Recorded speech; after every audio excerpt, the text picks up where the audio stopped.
welcome back to my channel. I'm out here in the greenhouse and I wanted to give you a tour of how everything was growing this year and how everything is doing. So far we've got one ripe tomato here. Isn't she beautiful? It's just amazing when you find something that's ripe in your garden. But look all the tomatoes that we do have. We do have different varieties. So this variety right here is a Czechoslovakian variety called Stupus. And I'm loving them. They kind of bunch up. It'll get a little bit bigger than this. Not too much though, but it should be sweet and delicious. And then these over here, you can see they're different. They're a little bigger. These are going to be subarctics. And then we also have some yellow pears. So these will be small yellow pear-shaped tomatoes. All the varieties that I used were from Denali Seed Company, and they were meant to be used in a greenhouse in Alaska. And this is the best success I've had on my tomatoes, so I really think varieties make a difference. Also, it's been a really hot summer, so I've had to prune these constantly. And I've got some cuttings off of them. So I have some tomatoes that I'm going to try to finish in my house during the winter. I've also got some new cuttings off the basil here for some more basil plants. And then our basil bed is doing just beautiful. Now we have had some issues with some bugs in here. And if you look closely here, you'll see we have some ladybugs crawling around our plants. Where'd you go, little ladybug? So that's a really good way to get rid of pests or bugs in your greenhouse, naturally and organic. I've also done like a milk and water spray for the squash. But here's our basil bed. It is just doing beautifully here. You can't see it behind all these nasturtiums, which are finally starting to bloom. And we have some of our herbs here, our oregano. We have some tarragon here growing in this bed. Look at these, this is Mexican tarragon. Look at those beautiful flowers, just gorgeous. And then that is wasabi radishes. Now I've never tried these radishes before. And they take 60 days to mature, unlike a regular radish that takes 28 days, 30 days to mature. But let's check them out. Okay, so let's pull one out and see how it is doing. My throat is a little scratchy today. I need to make myself some mint tea. Okay, let's see if any of them look ready. See bulbing out at all. So it hasn't quite been 60 days. Oh, wow. Oh my gosh, this one looks huge. Let's get this one out. So that's nice. Okay, so that's really pretty. We need to go ahead and clean this off and try it. I wonder if it tastes like a wasabi. Look at the one next to it. So obviously it should have been thinned out because that one did not have any room to grow compared to this beauty. And it's not even been 60 days. It's been a little over a month. So they really have another 30 days to go. But they are getting attacked fiercely by something in here. That's why I got the ladybugs, and they are all over here. There's one right there doing their job, eating my bugs. Okay, this lettuce bed has bolted. Not all of it has bolted. I'm still picking on it, and we're eating on it all the time. And it's been in here for over a month, and we've had salad daily practically from it. Look at these tomatoes. There's some more of these subarctics.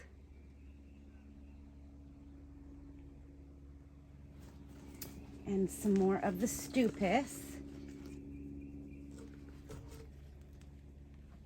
And yeah, there's a lot I didn't prune on this side that has kind of gotten out of control. I will be taking some cuttings and pruning some of these guys out of the armpits here. So the plant can focus on producing the tomatoes it has already on it. And here is my wild herb bed. Look at all this dill. So I have been cutting on the dill, dehydrating it, using it for pickles. This is my mammoth dill. Now I would say it is about 5 feet tall, maybe a little taller than that. And then this is bouquet dill, and so is that. But this is just bunched up. I put a bunch of seeds in one pot and I keep clipping on it for our fresh fish. This right here is hyssop. Now it's a good tea herb. And then we have more oregano and a bunch of thyme in here. I need to come in and cut it out so I can dehydrate it and it'll keep growing. That's what I just love about herbs and lettuce and greens, which you'll hear me say a lot. We have a short grow time here in Alaska, in South Central. We have a little over 3 months if we're lucky, so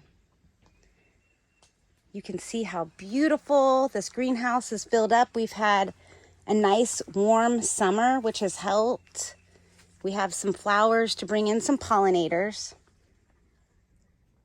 We have some yellow and green squash growing. And this is the plant that I've been treating with the milk water, and it's controlled it. It's just an organic way of keeping the leaf mold on. Now this one is doing great over here. Definitely some more herbs. So we did have to pull some of our pepper plants because of the thripes that came in here. And we couldn't seem to control it with a natural spray, and we got our ladybugs here. But we didn't want to take a chance of it spreading to our cucumbers over here. So that was a definite not wanting to happen. We have lots of cucumbers to pick on. Oh wow, look at this one right here. And the ladybugs are all over here. That's a nice cucumber. And when they're ripe, you can usually just twist here and they'll snap right off. Of course, this one doesn't want to. Here, I'll use my other hand to get it. That's a nice baby here. So these babies are all over the place. What does not want to come off? I'll have to cut that.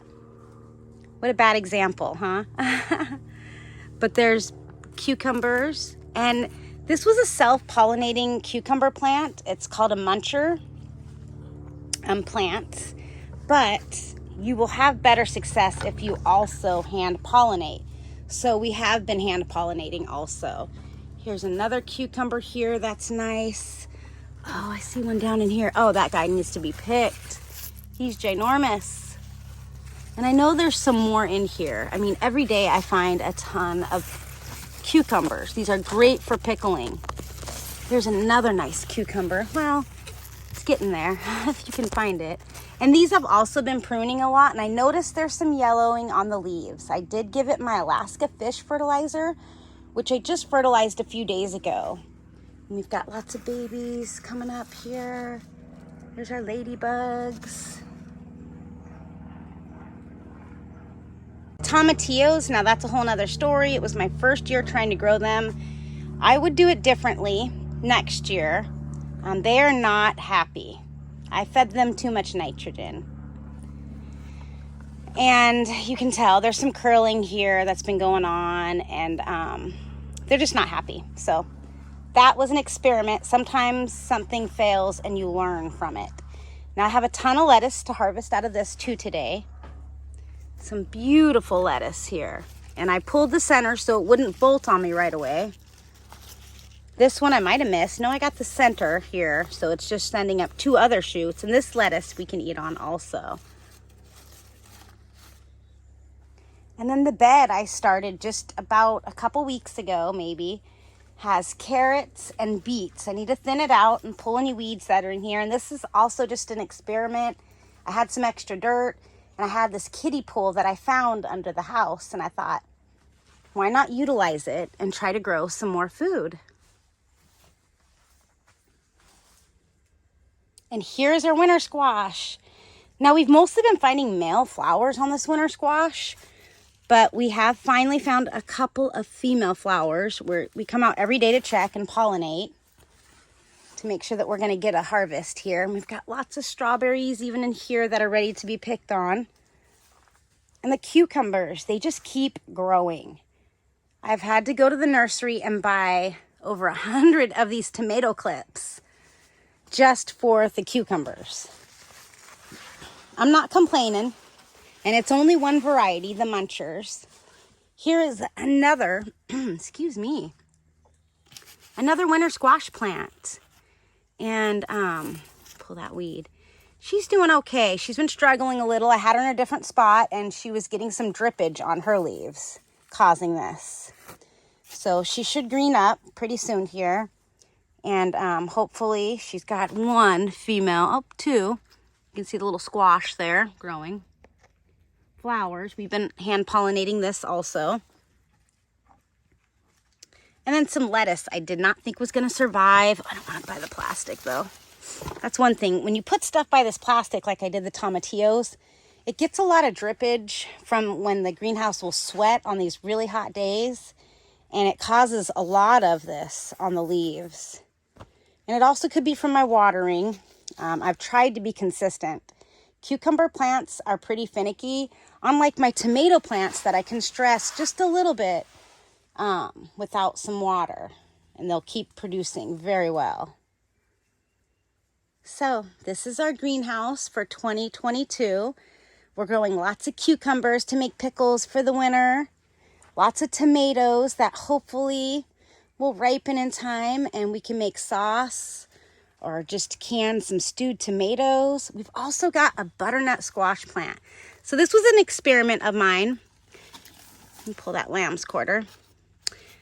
You'll notice I've got a ton of weeds in here. So I've been letting them grow, and I pick them and fill a bucket every day to throw to the chickens or the turkeys that we're raising for meat.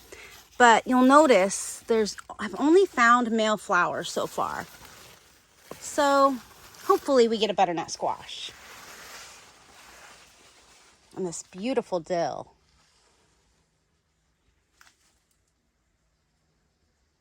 And the only fertilizer I've used is when I planted it, I used that Dr. Earth's, which is on one of my videos, and then Alaska Fish Fertilizer is the only thing that I'll use. And I don't use that on my lettuce because I'm picking on it, and my herbs, because I pick on them every day. Or the strawberries. They don't get any fertilizer.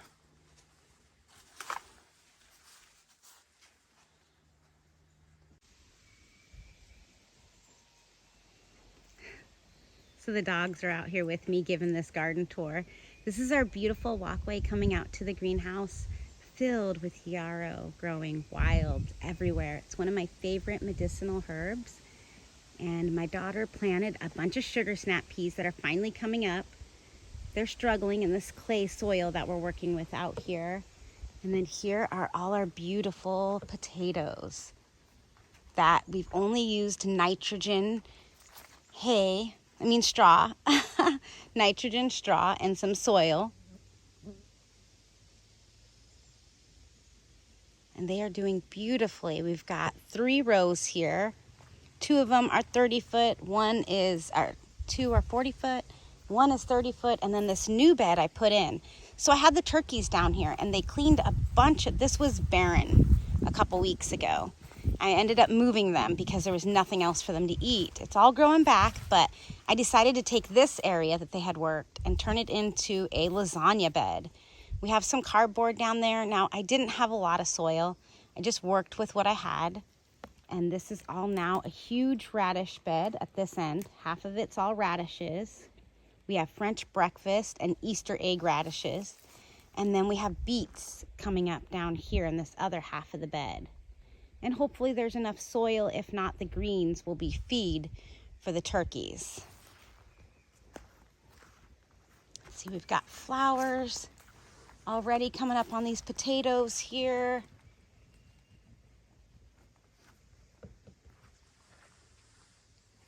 So even if you have clay soil and you don't have a lot of dirt, just try. You can grow a lot of food if you just really put the effort into it.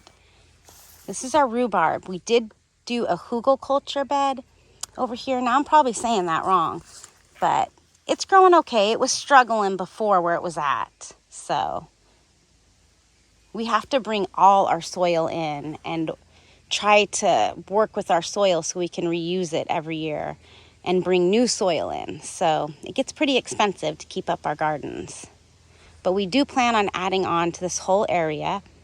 And then the area above here where we have our turkeys right now will all be gardens next year too. You got to just keep on trying and keep on making plans and extending a little bit at a time if that's what you got to do. Now let's check out the raspberries. So here is another forest permaculture, I'm gonna call it. Not because I'm lazy and I don't want to weed exactly, but here we've got pineapple weed, or chamomile is what it's called to most people. Up here it's called pineapple weed. And we're already getting ripe raspberries. But these are all of our raspberries. Lots of beautiful raspberry bushes. This area over here is all yellow raspberries. Now this is their second year, but I planted them last year, so this will be a first season, and I'll just get a few berries here and there. And next year they'll be full, like these ones. It takes about 2 to 3 years to get your bushes this big, your raspberry bushes. And there's lots of goodies in here. We've got the chamomile. We've got, oh, look at that. Let's see if I can get on camera. We've got lots of clover. Look at that beautiful purple clover over there, growing super tall. A lot of native plants and flowers that grow up here in Alaska are just beautiful. Look at this. That is just you'd think I planted that here, but I did not. That is just our natural beauty that we have here. And along the path going to the greenhouse, we have wild roses. So I'll have rose hips here to harvest on. And then we have wild raspberries and this beautiful fireweed. We are definitely in a food forest here. So now we're in the outdoor garden, and I have been picking on these delicious strawberries. A lot of them are pretty small. This bed is definitely super full. It is a forest permaculture is what I'm calling it. So basically, there's the fence and there's the forest next to me, and everything that's growing out there is also growing in here. And I left it this way because my plants were thriving. I do plan on taking all the new runners, all this new growth here coming out. You'll see, along with all the other, that's a rose bush, but all the new growth of this strawberry plant grows larger berries. Those are some of the smaller ones. So they're 10-year-old strawberry plants. Actually, they're older than that. When I moved into a property, they were there 10 years ago. And then I moved them over here 5 years ago. But I've got these delicious strawberries that there's no fertilizers, no chemicals added. This is what an organic strawberry is going to look like. This one's a little underripe, but they taste like candy. They are so delicious. There's also yarrow in here. There's also clover, dandelion, and field mint, wild mint. That is a really good medicinal and edible. So this is just like I said, my forest permaculture. What I'm going to do is thin this out and use these beds that I've outgrown. And this will be all strawberries next year, these 3 beds. I'm hoping it works out. We'll see. So we have some beautiful cosmos over here. Some wildflowers, some strawberries, some pineapple weed, or chamomile if you want to call it that. We have green onions growing all on the sides of the beds here. Lots of companion planting. So here is my purple cauliflower. And I've got one that's growing and the rest are just tiny babies. The arugula started to bolt when I brought it out from the greenhouse to try to put it in the garden. It's beautiful. It's bringing in pollinators. Sometimes that's just worth it. And my Swiss chard is growing beautifully right here. Next to the Swiss chard, we have some celery, a nice row of yummy celery. We also have collard greens that we'll be picking on soon here. And what I love about these plants is that I can harvest off the collard greens, I can harvest off the celery, and it'll keep growing.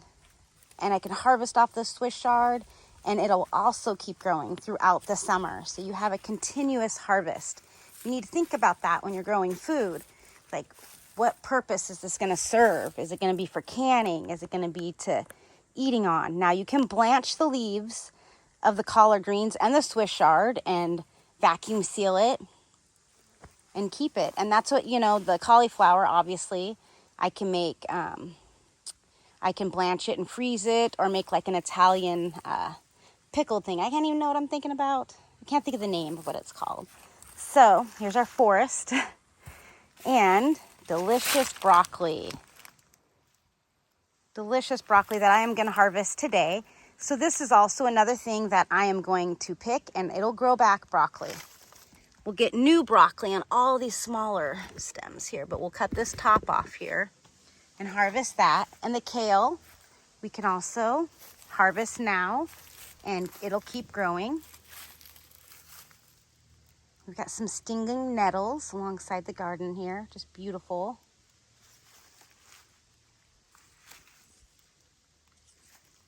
And beets, lots of beet greens to pick on also. And then beets to harvest here. When they start, you can already see they're starting to get big under there. We want them as big as we can get them because they will be for canning to have all winter.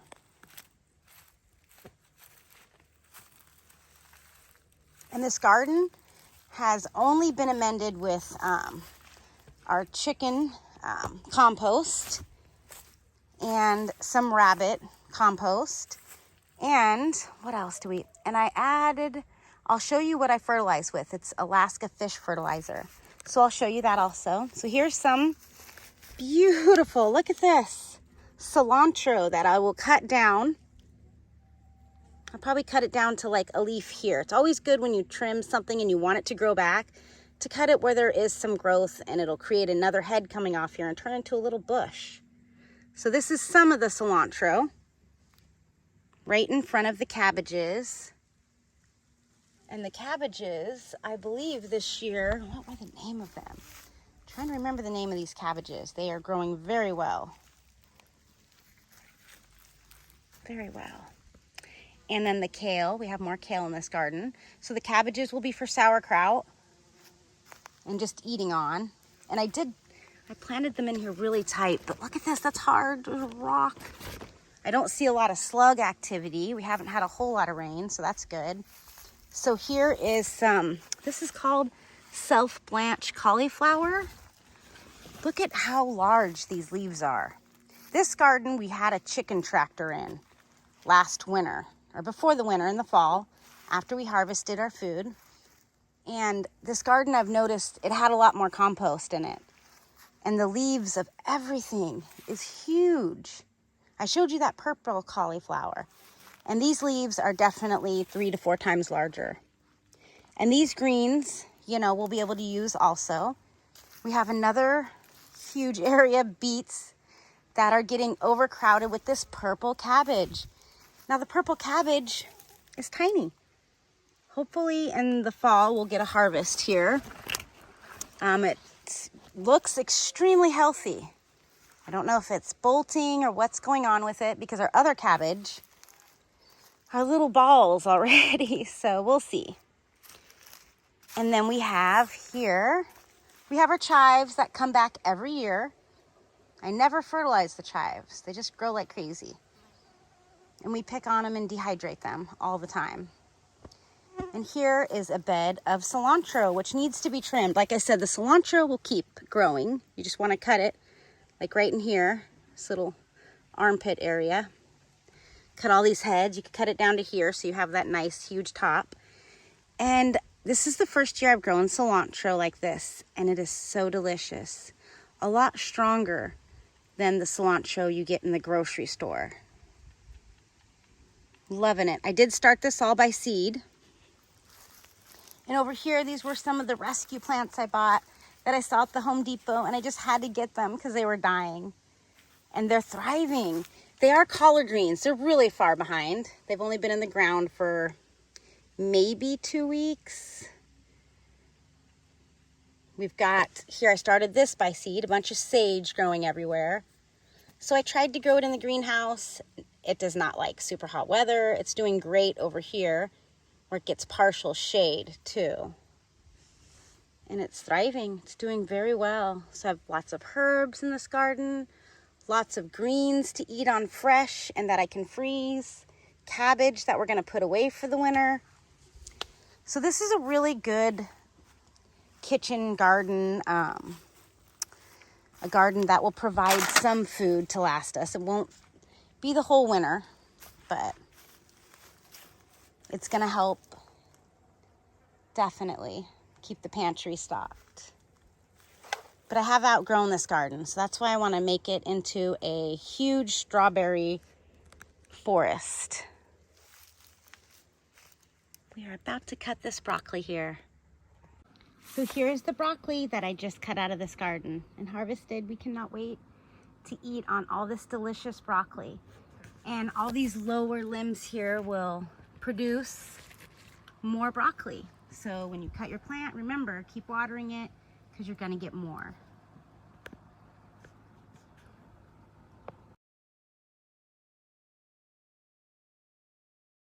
So here's some of the goodies I harvested from the garden today. Lots of baby greens, Swiss chard, kale. We got some collards in here, a pile of lettuce, another pile of lettuce, and some cucumber, some squash, and our single wasabi radish. So I did cut a chunk off and try it, and it just tastes like a spicy radish. It does not taste like wasabi, unfortunately, but it had a nice spice to it.